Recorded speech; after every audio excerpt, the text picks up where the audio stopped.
toss trash every day. But what if I told you that inside every thrown-away bottle, broken jug, or rusty drum, there's a garden waiting to bloom? Welcome to Verdant Dreams, a channel where forgotten junk becomes beauty, one idea at a time. In this video, we'll explore unique, real DIY garden ideas made from trash, designed for small yards, patios, and fences. It's all organized with timestamps, so feel free to skip ahead or dive deep where you're most inspired. Got questions? Drop them in the comments. And if this speaks to you, build something from it. Don't wait for perfect. Start with what you have. You may see just another screen, but this is personal. Every click, every subscribe, keeps this dream growing.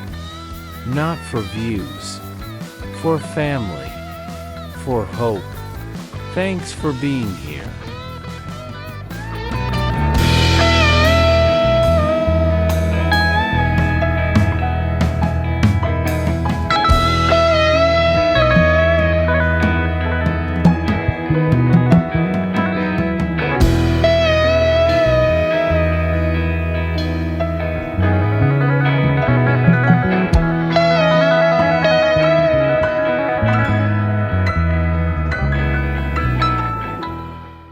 In a quiet little corner of the world, where the fence is more than a boundary, and the soil is more than just earth, old metal drums find a second chance at beauty.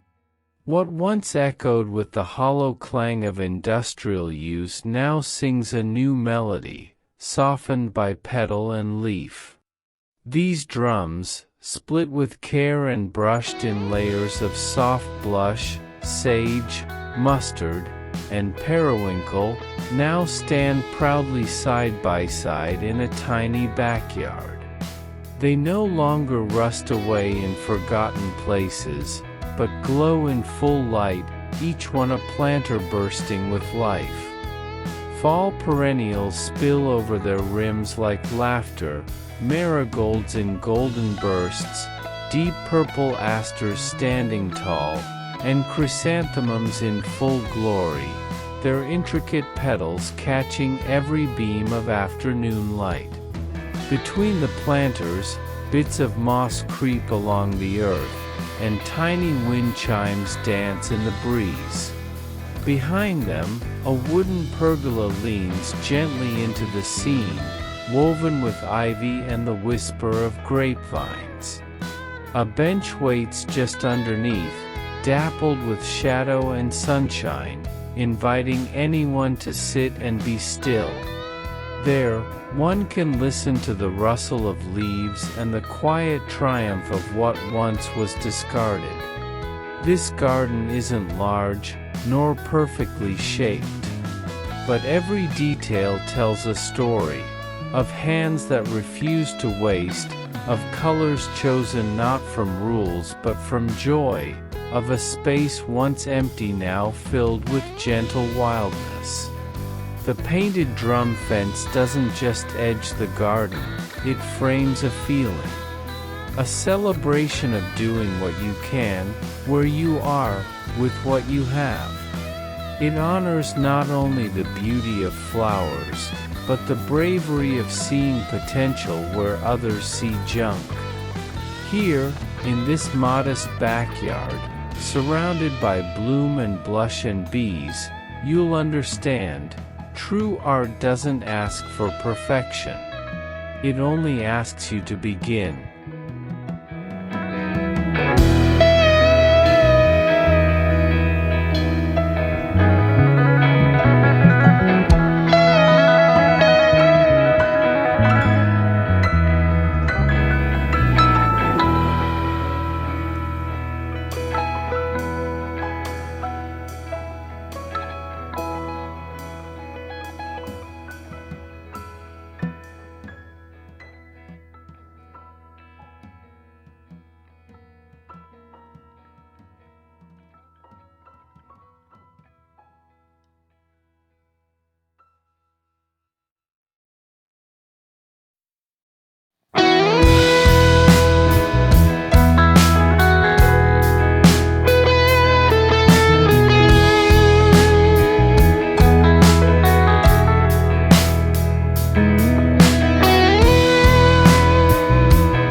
On the edge of a winding garden path, where soil meets stone and color kisses the earth, something unexpected comes to life.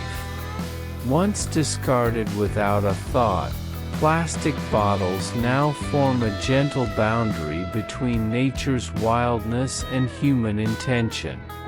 But not just any bottles.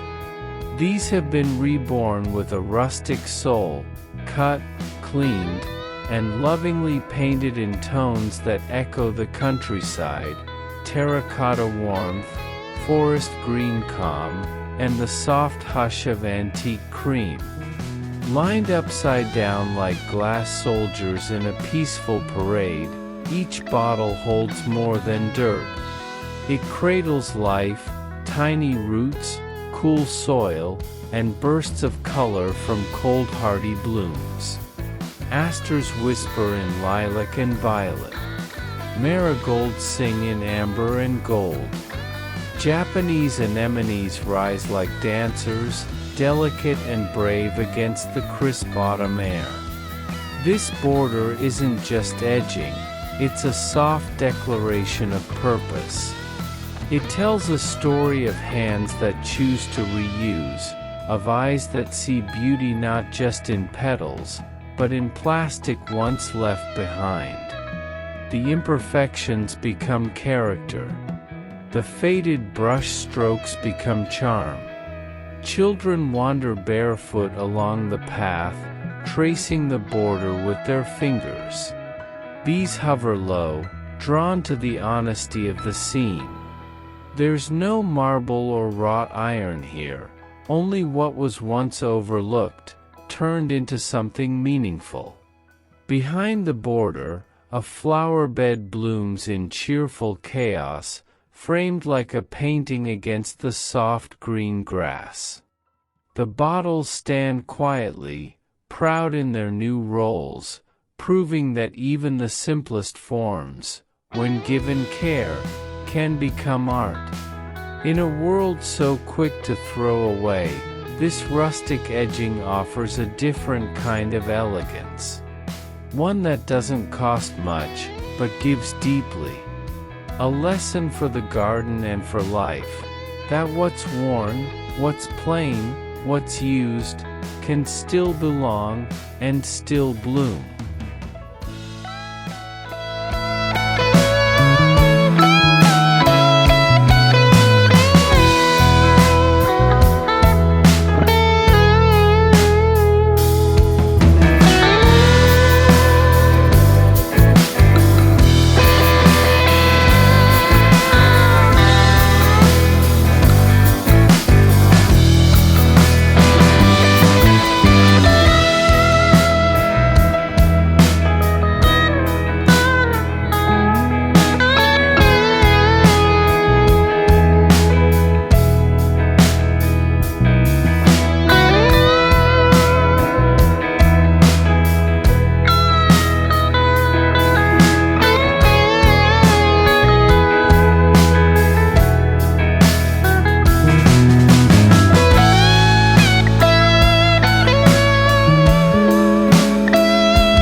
In the quiet hush of a patio touched by golden afternoon light, a gentle trickle of water becomes the heartbeat of the garden.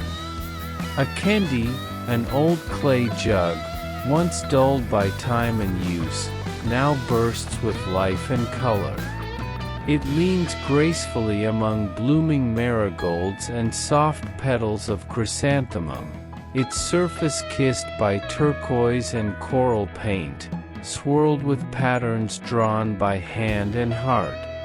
From its mouth, a thin stream of water pours into a basin nestled in moss and stone. The sound is soft, like rain on rooftops or lullabies forgotten. Around it, fall flowers sway as if listening. Sedum unfurls in blushing clusters. Asters nod in indigo and lavender.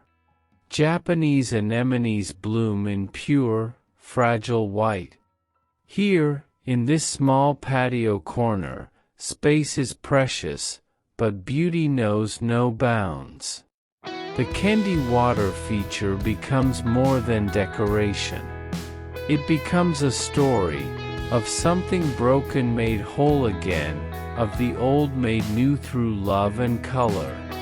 Children dip fingers into the fountain, tracing circles in the water. A cat naps nearby, lulled by the sound. The patio hums with quiet life, lanterns hanging from beams, vines crawling along bricks, teacups resting on a painted wooden table. This isn't a grand design or a show of wealth. It is humble, whimsical, and deeply human. A celebration of craft. A revival of the forgotten. A whisper of tradition turned into joyful rebellion against waste. In every brushstroke on the Kendi, in every drop of water that falls into the stone bowl, there is intention. There is art. And in a world often rushing toward the next new thing, this water feature invites us to pause, to listen, to remember the beauty of slow things. Because sometimes, all it takes to transform a space is a jug, a bit of color, and the courage to see what others don't.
Where the garden meets the world, at that sacred in-between space of wild and welcome, stands an arch made not of stone or steel, but of stories whispered through roots.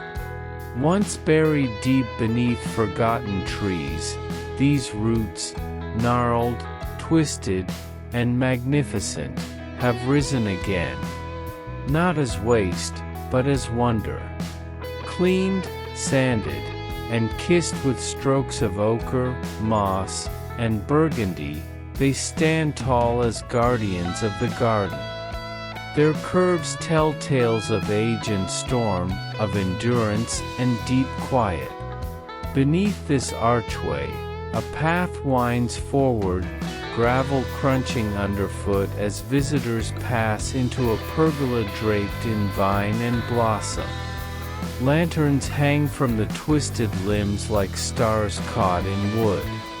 Chrysanthemums bloom in golden bursts along the sides.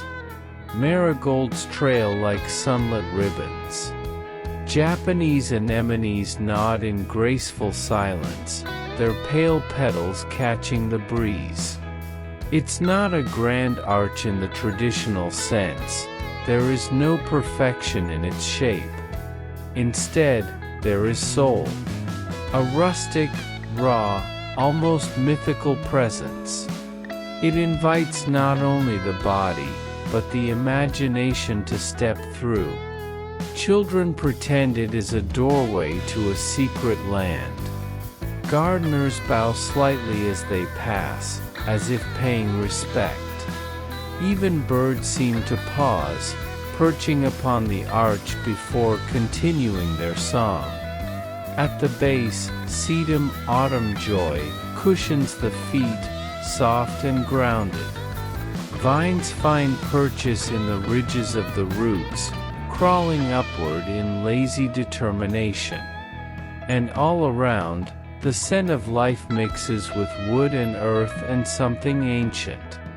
This archway is proof, even what seems dead, discarded, or decaying can frame something sacred. That from beneath the soil, beauty can rise, unexpected, unrefined, yet wholly breathtaking.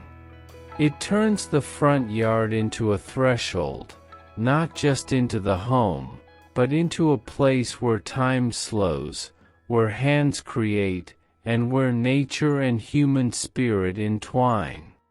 Because in the world of cottage gardens and tiny yards, there is always room for a bit of magic made from what once lay forgotten.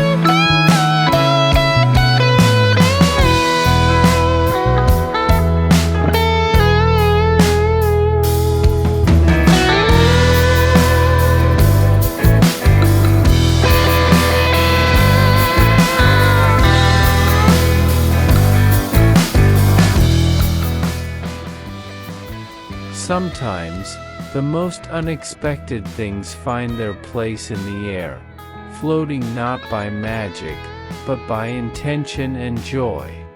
In this tiny backyard, an ordinary fence has transformed into a dance of color and shape.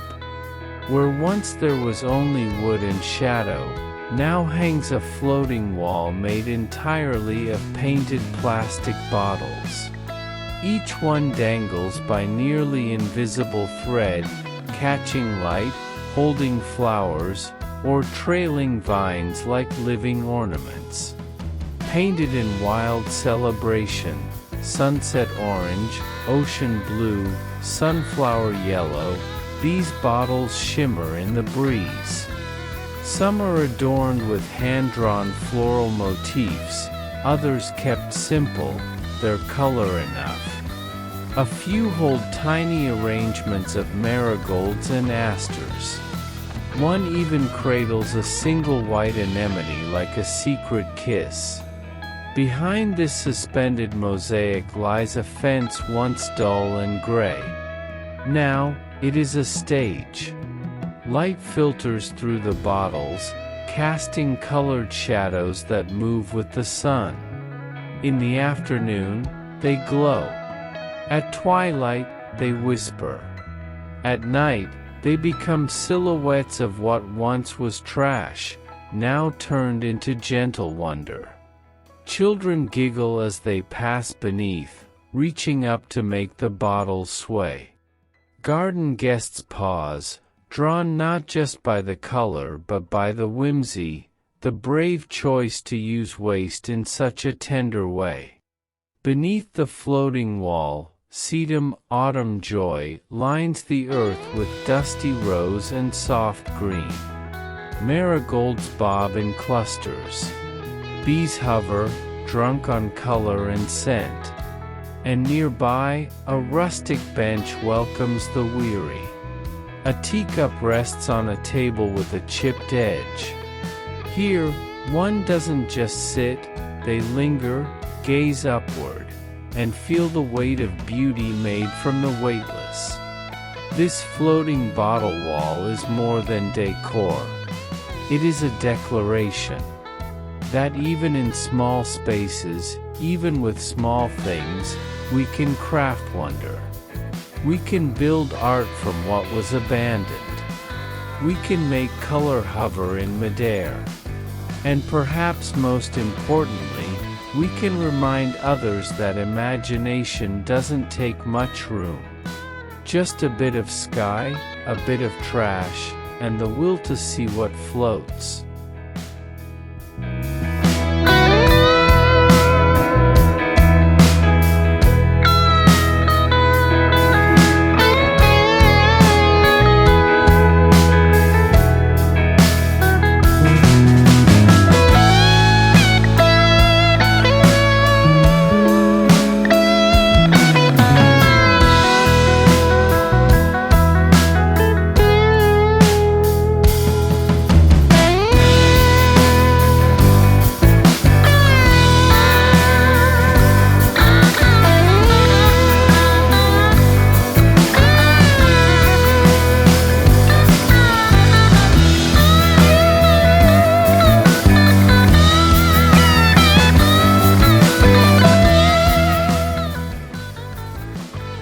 In the quietest part of the garden, tucked between a fence and the arms of trailing vines, stands something small and special, a table made not of wood or glass, but of reclaimed strength.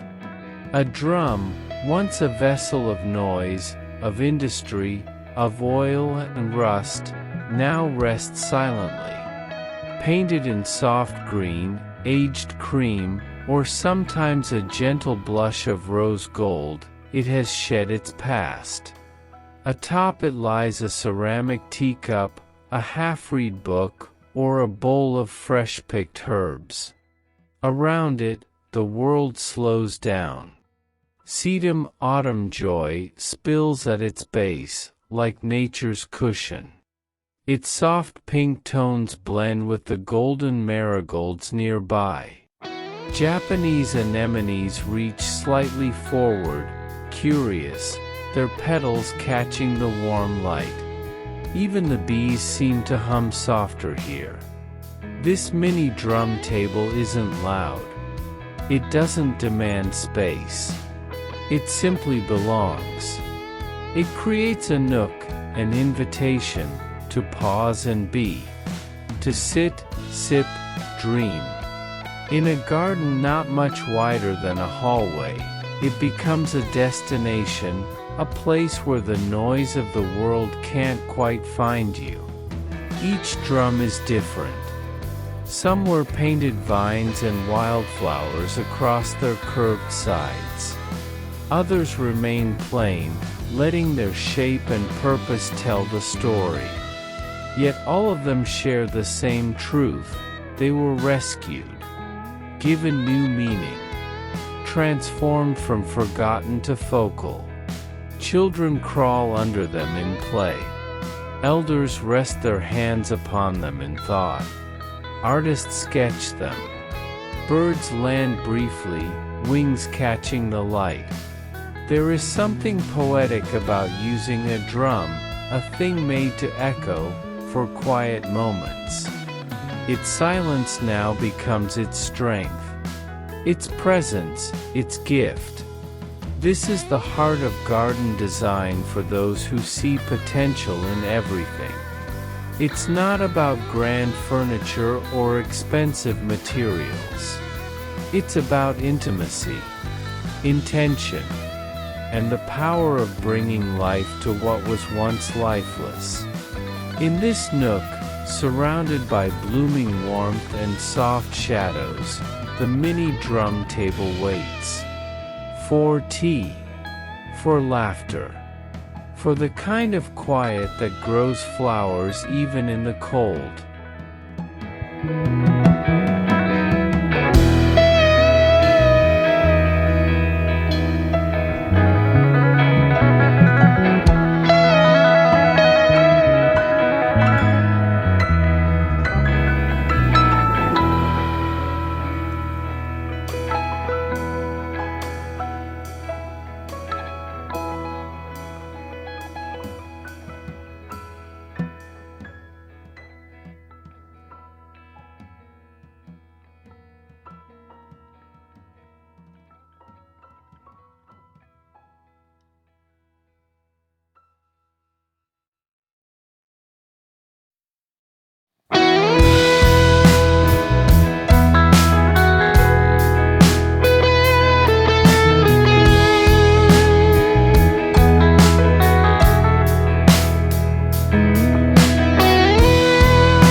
is a kind of quiet that lives only in corners, where the wind softens, and time seems to step lightly.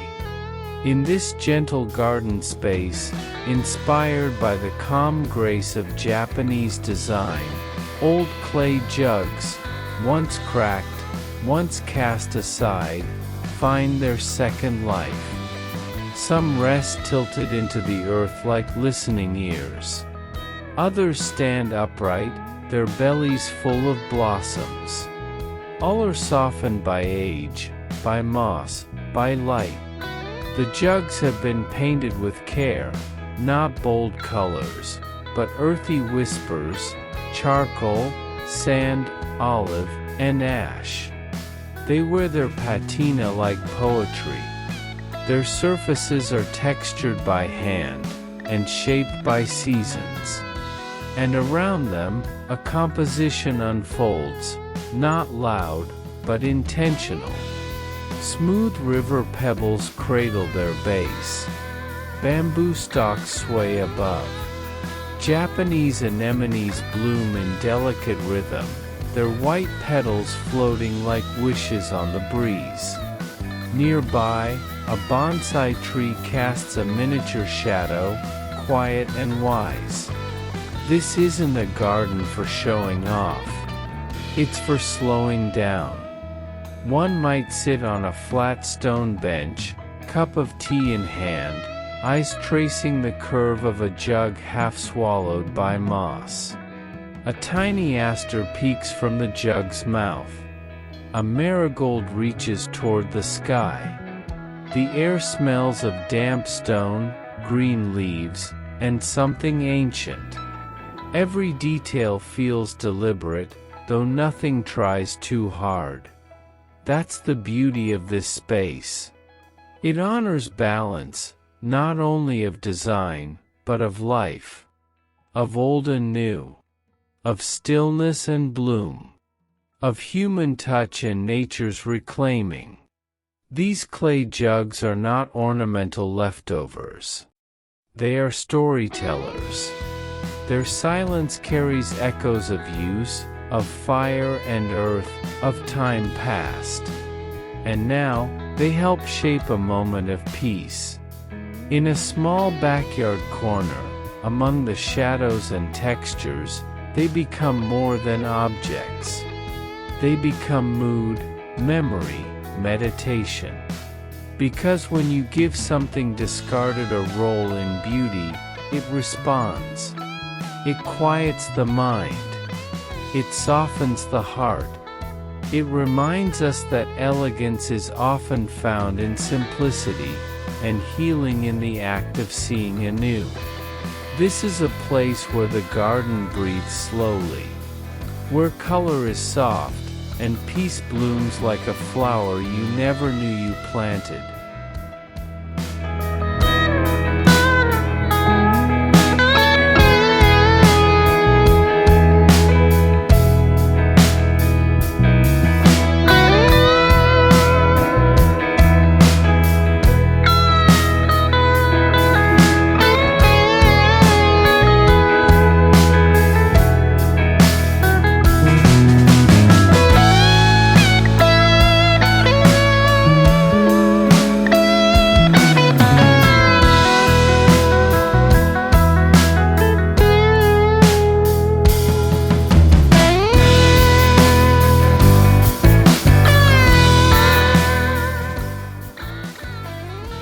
Along the edge where blooms meet soil, a soft parade of color begins, not from flowers alone, but from forgotten bottles, lovingly transformed.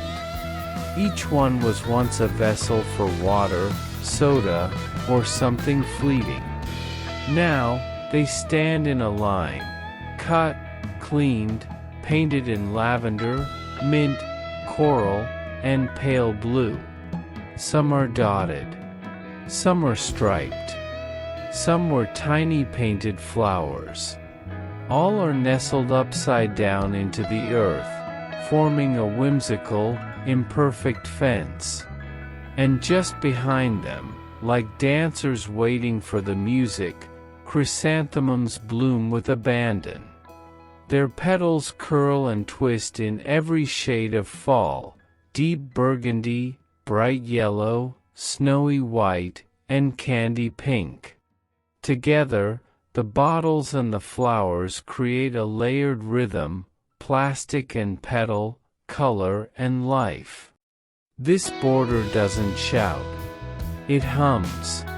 It turns something ordinary, trash, even, into a quiet celebration of creativity and care.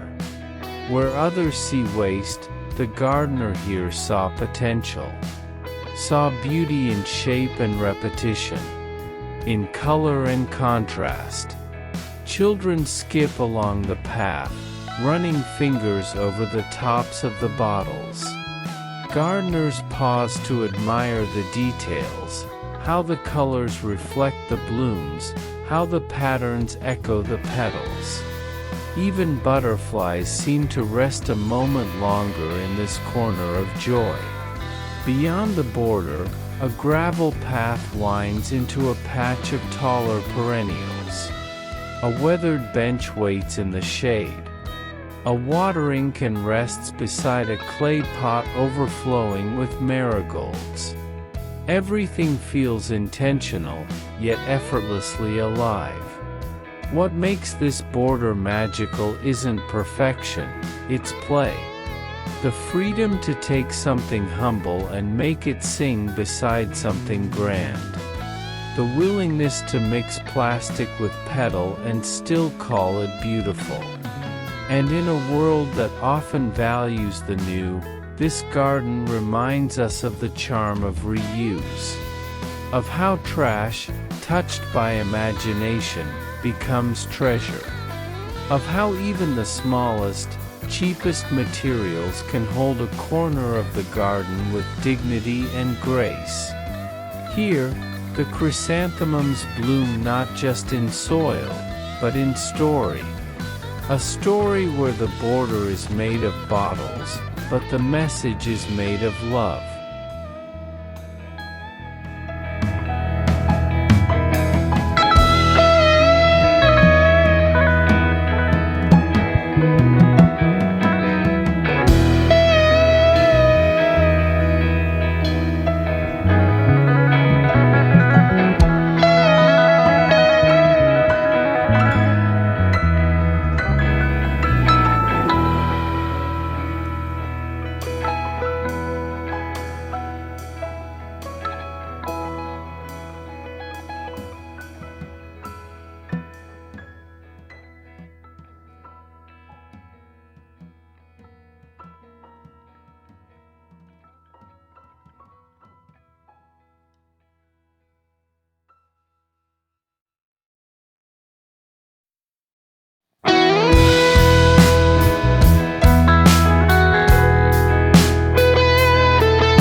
Sometimes, a garden doesn't just bloom, it whispers, it giggles, it tells tiny stories to those who listen.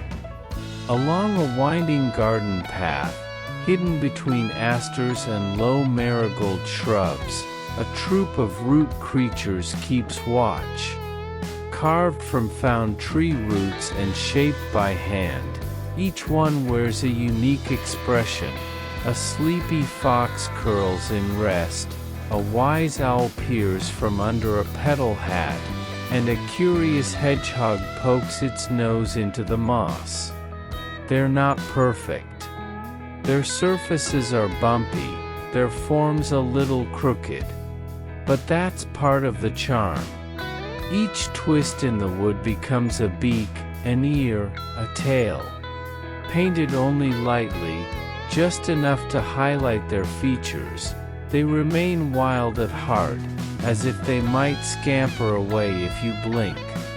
The path they edge is small, just wide enough for 2 feet and a watering can. Pebbles crunch softly underfoot. Around the root creatures, sedum and chrysanthemums form a living blanket, with petals like soft confetti under autumn light.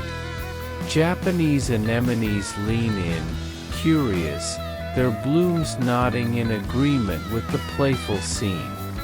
This isn't just a border. It's a storybook come to life. A place where art meets nature without overpowering it. Where discarded roots become beloved companions.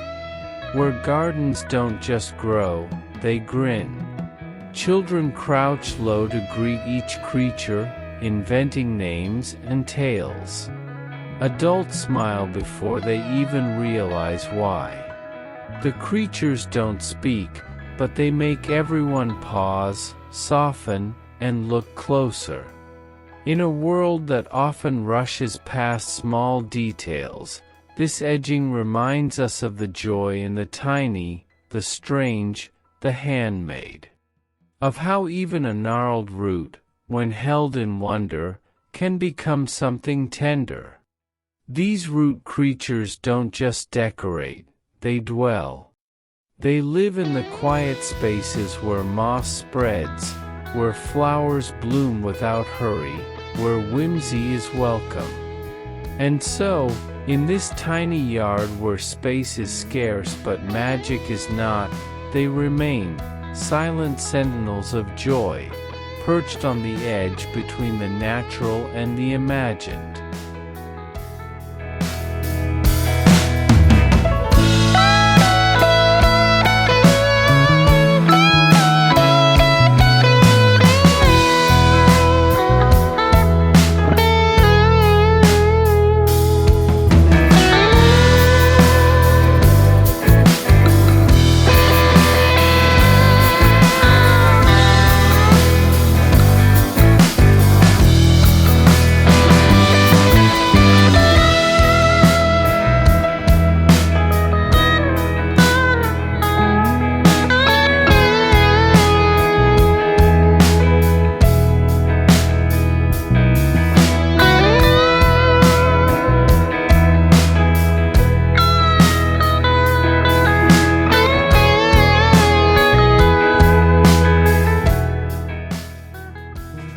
At the heart of a tiny garden stands a pergola, not grand, but grounding.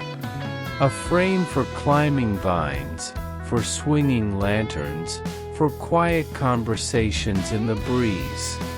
Yet what makes this one special isn't just the bamboo beams rising skyward, it's the roots that embrace them from below. Twisted and gnarled, like the calligraphy of trees, the roots wrap the base of each pergola post with wild elegance. They've been cleaned, polished, and partially painted in tones of umber, sage, and honeyed gold. Some stretch out like fingers into the soil. Others coil close, holding the bamboo in a silent hug. Around these sculptural forms, the garden answers with bloom. Asters rise in purples and lavenders, their petals like stars at rest. Marigolds explode in bursts of orange and flame, clustering close to the base as if drawn by warmth. Sedum, autumn joy, softens the edges with its rounded, blushing leaves. This is not merely decoration. It is harmony. The root and bamboo pairing tells a quiet story, of strength meeting softness, of wild meeting order. It grounds the pergola, both literally and emotionally, connecting structure with soul. Children trace the roots with their hands. Gardeners pause to pull a stray weed and end up admiring the contrast between smooth bamboo and knotted wood. Even butterflies seem to linger longer here, where the earth feels alive from the ground up. Overhead, the pergola stretches upward, wrapped in jasmine or grapevine, casting dappled shade. but it is the base that holds the poetry. The way the roots seem to grow from the earth into the wood, bridging nature and human craft. And in this tiny space, whether front yard or back, this detail transforms the whole. What was once a simple pergola becomes sculpture, becomes story, becomes a moment of pause. Because gardens aren't made only in petals and leaves.